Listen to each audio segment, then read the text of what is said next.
So students, topic is class 12th, topic is electric cell. Electric cell क्या होता है?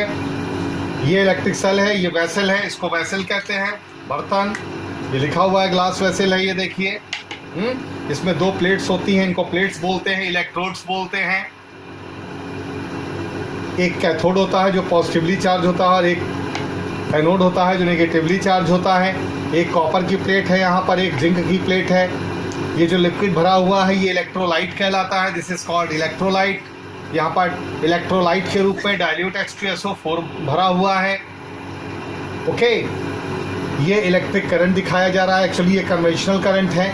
Electron का flow इस तरीके से होगा। ये एक्सटर्नल सर्किट है, ये इंटरनल है, सेल के अंदर का डिपार्टमेंट, और ये एक्सटर्नल सर्किट है। जब इन दोनों प्लेटों को या इलेक्ट्रोड्स को जोड़ दिया जाता है किसी वायर के द्वारा तो करंट फ्लो करने लगता है। एक्चुअली ये जो करंट का डायरेक्शन दिखाया जा रहा है ये कन्वेंशनल करंट है। ओके, तो एक ये इलेक्ट्रिक सेल होती क्या है?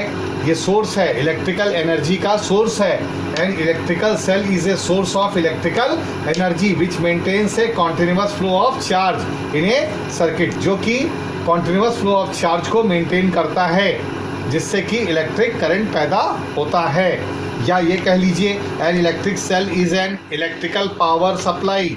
Internally it converts stored chemical energy into electrical potential energy. यानी कि ये जो अंदर इसके इलेक्ट्रिकल एनर्जी स्टोर्ड है, केमिकल एनर्जी जो स्टोर्ड है, केमिकल एनर्जी से इलेक्ट्रिक सेल का काम क्या है?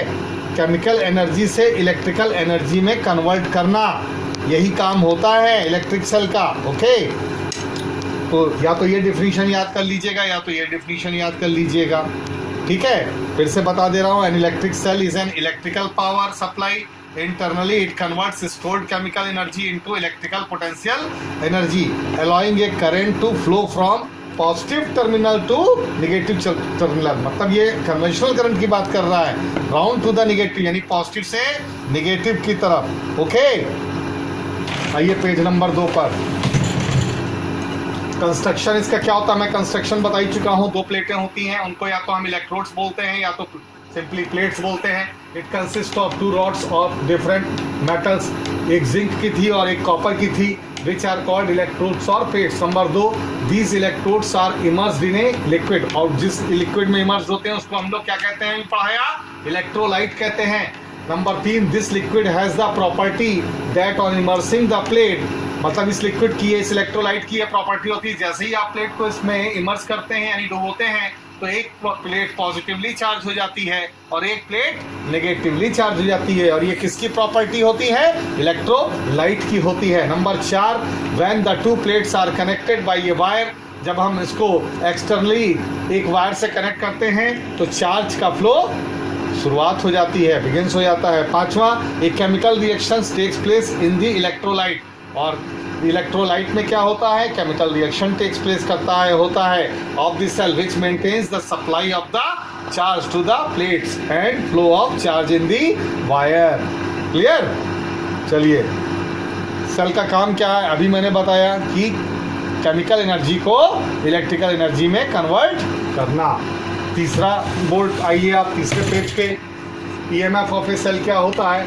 ईएमएफ का मतलब होता है electromotive force, the work done by the cell in forcing unit positive charge to flow in the whole circuit including the cell is called the electromotive force, EMF।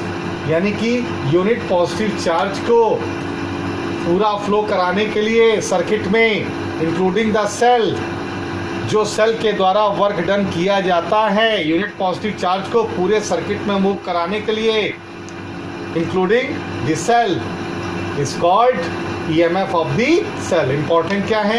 The EMF is the characteristic of the cell which depends upon the nature of the plates and the electrolyte used in the cell।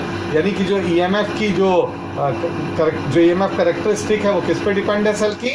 वो depend है कि nature of the plates यानी electrodes के nature पे depend करता है और उसमें जो इलेक्ट्रोलाइट यूज हो रहा है उस पर डिपेंड करता है।